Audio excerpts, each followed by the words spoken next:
All right, I am going to start running through this. If you have any questions, put it in the chat, and then if it seems like it's good to maybe talk about it, I'll definitely get you to unmute yourself, because I have everyone actually not muted, so you have the ability to put yourself on here as you feel free to ask questions or so on. I am recording this, like I said, so that I can post on the group's page on Facebook, so that any people that missed, which we do have a handful traveling to Saginaw, Michigan, that wanted to know what's going on but can't necessarily listen in. So hope to make this quick, because there's just a handful of games that I think we all want to watch. So very quickly, let's run through some things that have been going on and what we're looking to go forward with. So,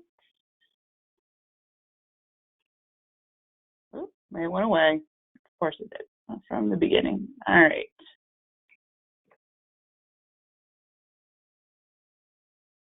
Where did it go? There we go. Okay. So Sports Brawl Project, we hit our goal of 200 people, or 200 sports brawls, excuse me.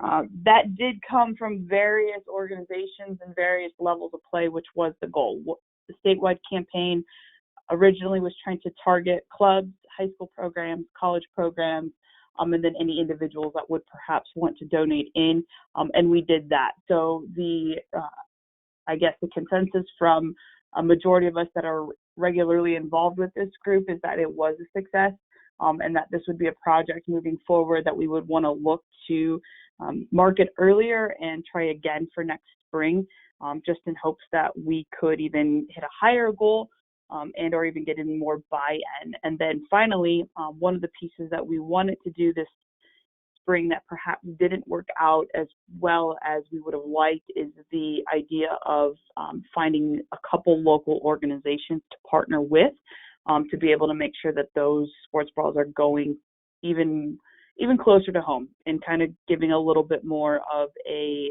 profile to what Iowa means in terms of where kids are, where women are, where girls are when it comes to participation in sports. So in all reality, when talking to groups and people, the word sports brawl is an uncomfortable topic, especially honestly talking to males and using that as the equipment that we're going to provide. So they're unsure how to handle it from their side. So perhaps that's some of the things that we need to do better, is figuring out how we can actually assist in their language, how we can assist with their distribution, because it is something that's definitely an equipment need that perhaps males aren't always thinking about. So overall, project is a success, as I stated on the in the slide that you can see. If is this project, should we continue the project for 2020? Let us know if you think there's another project that we could get involved with. Add it in the chat or email us and let us know, because I think that's the feedback we want. Is this targeting our mission of educating, motivating, advocating, and celebrating women in soccer? In my mind, this helps with advocating, and so it filled that bucket for us, but maybe there's another project out there. So feel free to reach out and let me know what we can do to help, and if this was a good project you think we should continue with, let us know as well. All right. So We Coach, we did open up membership for this. We are still working on the group membership in terms of, I have a handful of spots available. That does come at $30 for the annual membership that is with the IWSA. That does include the professional development. It does include the mentor program, book club, webinars, podcasts, job posting, support, someone to go to as an advocate if you really need assistance legally even. So this membership typically starts at $70. And so we're able to get it for $30 a person through some negotiation and talks with We Coach. So I do have a couple of spots open. If you're interested, or coaches that could be interested, it is open to male and female. It's not just females. So we do have a couple guys that are taking part in the group membership cost. So please let me know. I do need to get our entire group in next week. So just a couple limited spots. Reach out to me if you're interested. And it is, just as a heads up, We Coach is not specific to soccer. So if you have someone you know that is a dual sport coach, they would probably be a good candidate for this program as well. Next thing, so we host it. If you perhaps follow us on Facebook or Twitter or Instagram, you probably saw some retweets of Iowa Soccer's all-female grassroots coaching course. This is something that Ginger and I, who are part of the women's group here, personal aspirations in terms of our professional development to get into coaching instruction and education. So what we had discussed with the state was perhaps the idea of bringing an all-female course with female candidates and female instructors, and then obviously female players. And what we wanted to do was just see how that license kind of maneuvers with all females being there, and does that atmosphere or that environment have any positive or even negative impacts to the candidates. So the ladies in the back row were our candidates, and we did have some time at the end to reflect on how they felt about an all-female course.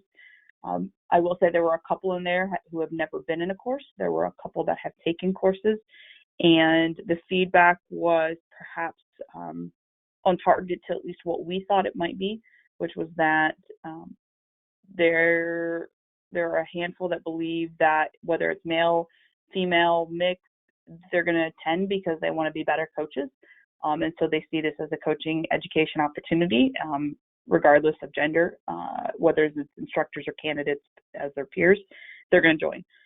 We had feedback that the atmosphere and the environment that was in there, and perhaps even the culture, was very welcoming, very engaging. It was safe, that it was less intimidating, that it was definitely an opportunity that had it been not all female, they're not sure if they would have actually taken the coaching education courses. So somewhat of a mixed bag, but in all, those that even said they would be willing to attend, regardless if it was male or female, did feel as though the environment was something that they were very comfortable to share ideas, to feel like there was no judgment or intimidation, and intimidation was perhaps one of the bigger words that continued to come out, as well as feeling dismissed at times in courses. So I think Ginger and I were there to try to just receive feedback on what the perception of the experience was, and then try to continue this forward. So we do intend on having other female courses in the future. Where and when, that's still being decided. But the other piece of this is, understanding that an all-female grassroots coaching course perhaps maybe isn't the only answer, and that we need to get more females as co-instructors with males. So there's a really good discussion with the state office right now in regards to coaching education and trying to get more females in the instructor roles to make sure that we do create that environment that female candidates feel safe and engaged. So good experience from there. I felt fortunate to be a part of it. If there are courses that you have questions about when it comes to whether it's all female or both, or you just want to host a course in your area, feel free to reach out to us, and I can help connect you with our Director of Coaching Education at Iowa Soccer, and that's Gareth Smith. We're moving along.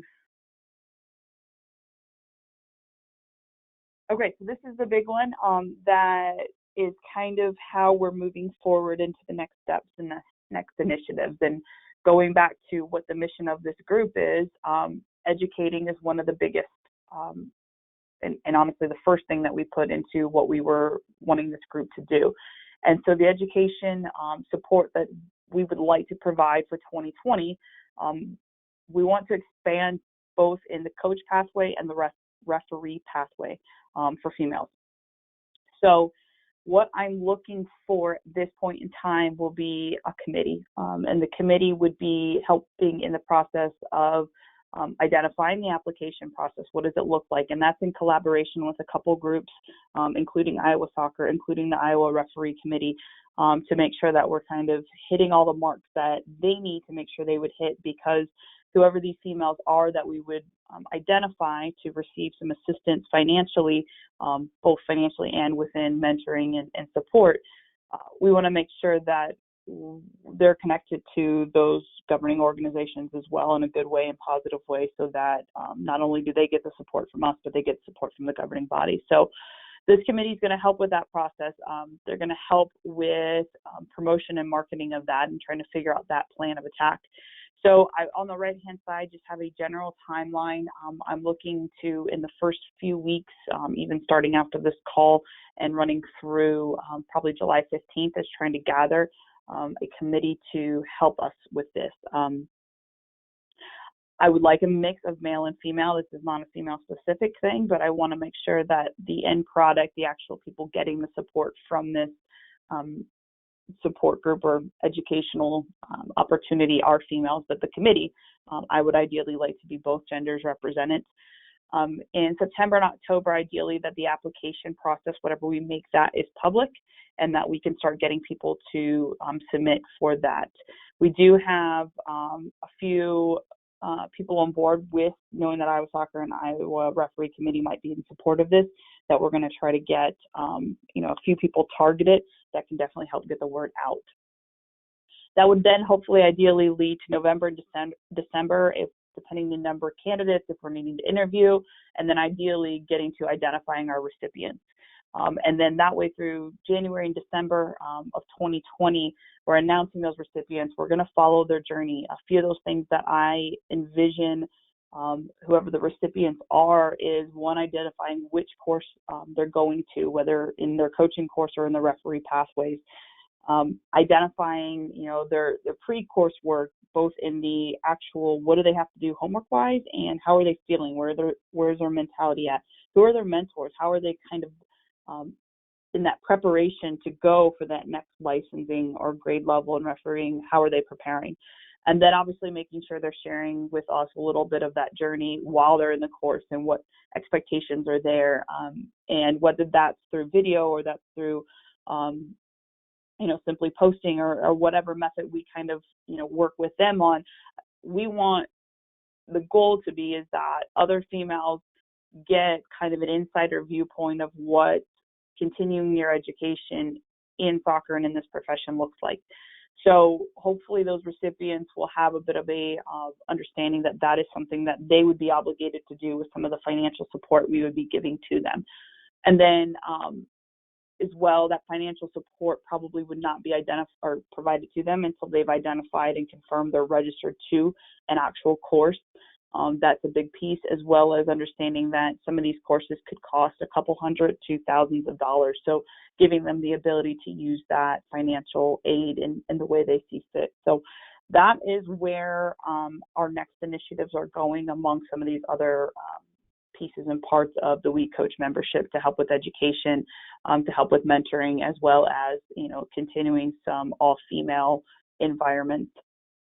So if anyone here is interested, I'd love to get you on board, get you in the committee, or if you know of people that you think could help the committee out, giving me their name or number or connecting us in an email or text message would be ideal. Any questions on that? If you do, put them in the chat. I'll try to follow up. And then final slide, obviously we have a women's game here in the next hour and 45 minutes that, everybody should be watching as much as possible, even if you're at work. So the big thing today, that I wanted to bring up is if anyone's got an idea for, obviously the round of 16 watch party, I would like to do something where maybe the women's group is hosting a watch party somewhere, perhaps in Des Moines or even other parts of the state. And then maybe there's a potential fundraising option that can start that educational support and that educational opportunity that we're talking about in the last slide. So kind of open to ideas if that could happen fairly quickly or not. Some of that comes down to a group of us working together to get that to go. I'm kind of one person and I've got some other things going on as well that I need to make sure I'm paying attention to. So again, if there's any ideas, I'm open to suggestions and thoughts on how we can make it better and really support women's sports and specifically soccer as much as we can. So that is all I have. If you have any questions, feel free to put them in the chat. Otherwise, I appreciate those that were on for the last 21 minutes. your support and listening in. We will post this, like I said, in the group. So if there's other things you want to add into it or ideas or thoughts, feel free to comment in the Facebook page or reach out to me. So thank you guys. I am going to close this meeting out so I don't see any questions, and we'll talk next time. Thanks, guys. Bye.